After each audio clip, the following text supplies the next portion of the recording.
Everyone knows the Titanic sank because it hit the iceberg.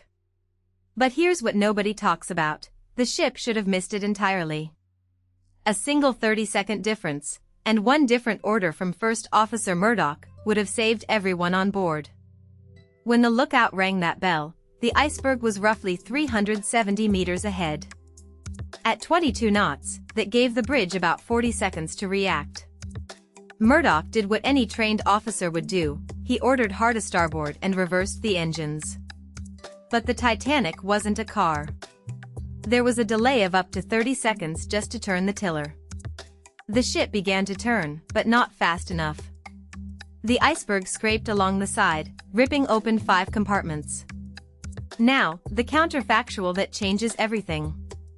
Had the warning reached the bridge just 30 seconds earlier, the Titanic likely would have cleared the berg entirely.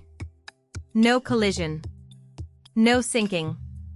But here's the twist, had the lookout spotted it 15 seconds later, the Titanic would have hit head-on. And according to survivors' accounts and maritime precedent, the ship would have survived that impact. The bow would have crumpled, hundreds might have died, but the unsinkable ship wouldn't have gone down. The real tragedy? The glancing blow was the worst possible outcome.